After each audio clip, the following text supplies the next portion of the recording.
Everyone, நான் உங்கள் வேலுங்க பலவசனம். அதாவது வாழ்க்கை வந்து சக்ஸஸ் ஆகிறதுக்கு நிறைய வழிகள் இருக்குது. அதில் வந்து ஒரு சின்ன ஒரு கதை, அது ஃபுல்லாக கேளுங்க. பார்த்தீங்கன்னா ஒரு பெரிய கப்பல், அந்த கப்பலில் பார்த்தீங்கன்னா அதாவது பெரிய பணக்காரங்க போகிறாங்க, அப்புறம் மிடில் கிளாஸ் பீப்புளும் போகிறாங்க. அதில் பார்த்தீங்கன்னா ஒரு பையன் வந்து மிடில் கிளாஸ் ஃபேமிலியை சேர்ந்த பையன் கப்பலில் வந்து ஃபேமிலியோட போகிறாங்க. ஸோ போயிட்டு இருக்கும்போது வந்து அந்த கப்பலில் பார்த்தீங்கன்னா ஒரு பெரிய ஹோட்டல் இருக்குது.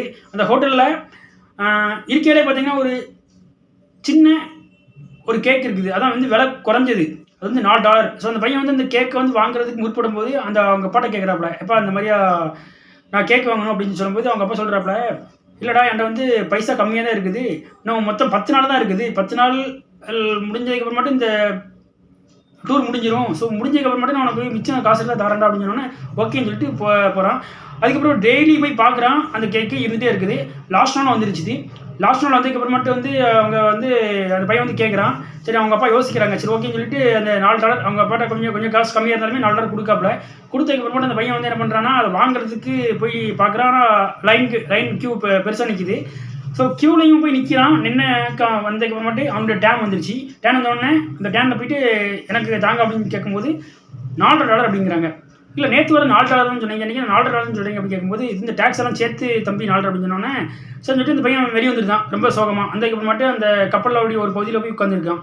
உட்காந்ததுக்கப்புறமேட்டு ஒரு ஆள் வந்து என்ன பண்ணுறாங்கன்னா வந்து அந்த கேக்கை நீட்டி அந்த பையனுக்கு கொடுக்குறாங்க. அந்த பையன் வந்து உடனே வேண்டாம் அப்படிங்கான்.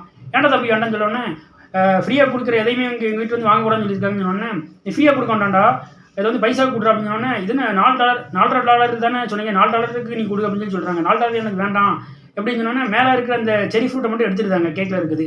எனக்கு அவன் சொல்கிறான், எனக்கு வந்து இந்த கேக் இருந்தால் முழுசாக வேணும், இல்லைன்னா நான் இந்த மாதிரி வந்து பாதி எதையும் எடுத்துகிட்டு எனக்கு கொடுத்தீங்கன்னா நான் வாங்க மாட்டேன்னு சொல்கிறோன்னே, அப்படின்னா ஃப்ரீயாக கொடுத்தாலும் வாங்க மாட்டேங்க, அப்புறமே பாதிக்கு பைசாக்கு கட்டாலும் கொடுக்க மாட்டேங்க, என்னடா பிரச்சனை எனக்குன்னு கேட்கும்போது அந்த பையன் வந்து இது பண்ணுறான். இன்றைக்கி நான் யார் தெரியுமாடா அப்படின்னு அவர் கேட்குறாரு. தெரியலையே சொல்லுங்கள் அப்படின்னு சொன்னோன்னே, நான் தான்டா இந்த கப்பலுக்கு ஓனரு, ஹோட்டலுக்கு நான் தான்டா ஓனர்னு சொன்னோன்னே அவருக்கு வந்து ரொம்ப அந்த பையனுக்கு வந்து ரொம்ப ஆச்சரியமாக போகுது. என்னடா இவர் ஓனரா, நிஜமாவே நீ ஓனரா அப்படின்னா, நான் தான் ஓனர்னு சொன்னோன்னே, நீ டெய்லி வந்து வருவேன், வந்ததுக்கு அப்புறமாட்டு அந்த ஹோட்டலில் வந்து பார்த்தா ஒரு சைடில் இருந்துட்டு இருப்பேன், அந்த கேக்கை பார்த்துட்டு இருப்பேன், நான் அவனுக்கு திறமை பார்த்துட்டு இருக்கேன், எல்லாம் கொடுக்குறேன் அப்படின்னு சொன்னோன்னே, எனக்கு ஒரு சின்ன ஹெல்ப் பண்ணுங்கன்னு சொன்னேன். ஓகே அப்படின்னு சொன்னோன்னே, எந்த ஹெல்ப் பண்ண அப்படின்னு கேட்கும்போது எனக்கு வந்து ஒரு 2 மணி நேரம் மட்டும் அவங்களுக்கு மிச்சம் இருக்குது அந்த டேஸில். அப்படிங்கும்போது அந்த 2 மணி நேரம் மட்டும் எனக்கு வேலை கொடுங்க அப்படின்னு சொன்னோன்னே, என்னடா வேலை பார்க்க வந்த பையன் அப்படின்னு சொல்லி ஏதாவது ஒரு சின்ன ஒர்க் கொடுக்குறாங்க. ஒர்க் கொடுத்ததுக்கு அப்புறம் மட்டும் அந்த பையன் வந்து என்ன பண்ணுறான், கஷ்டப்பட்டு நின்றுக்கிட்டே அந்த ஒர்க்கை பண்ணுறான். பண்ண அப்புறம் மட்டும் அன்றைக்கி பார்த்தீங்கன்னா அன்றைக்கி ஈவினிங் போல் அந்த பையனுக்கு ஒரு $10 கொடுக்குறாரு. ஒரு $10 கொடுத்ததுக்கு அப்புறமேட்டு ஏற்கனவே ஒரு $4 அந்த பையன் வச்சிருக்கான், ஒரு $10 கையில் வச்சிருக்கு அந்த பையன் அவர் கொடுக்குறாரு. மொத்தம் $14 ஆச்சு. அதுக்கப்புறமேட்டு என்ன ஆகுதுன்னா, அந்த $14 வச்சு இந்த பையன் என்ன பண்ணுறான்னா, அந்த மாதிரியான ஒரு 2 மடங்கு கேக்கு, மொத்தம் 3 கேக்கை வாங்கி அவங்க அப்பா அம்மாட்ட போய் கொண்டு போய் கொடுத்து நல்லா ஜாலியாக சாப்பிட்றான். எதுக்கு சொல்கிறோம்னா, நம்ம வந்து ஒரு சில விஷயங்களுக்கு ஃபோக்கஸ் பண்ணுவோம், ஆனால் அது பார்த்திங்கன்னா வந்து நம்மளுக்கு கிடைக்காம இருக்கும். ஆனால் நம்ம அதை வந்து இந்த மாதிரி வந்து திறமையாக வந்து அதை வந்து பயன்படுத்தி அந்த 1 மடங்கை விட நம்ம வந்து 3 மடங்கு நம்ம வந்து அதை பெறுற மாதிரி நம்ம வந்து வாழ்க்கையில் வந்து உயரணும். அதான் இந்த ஸ்டோரியான கான்செப்ட்.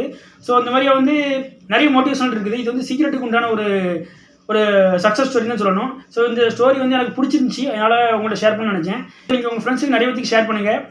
ஸோ இதே போல் வந்து நிறைய ஸ்டோரிஸ் வேணும் அப்படின்னா கமெண்ட் பாக்ஸில் கமெண்ட் பண்ணுங்கள். இதே போல் அடுத்த ஒரு வீடியோவில் உங்களை வந்து சந்திக்கிறேன். அதுவரை உங்களுக்கு விடைபெறுவது உங்கள் நண்பன் வேலுங்க பலவசனம். தேங்க்யூ.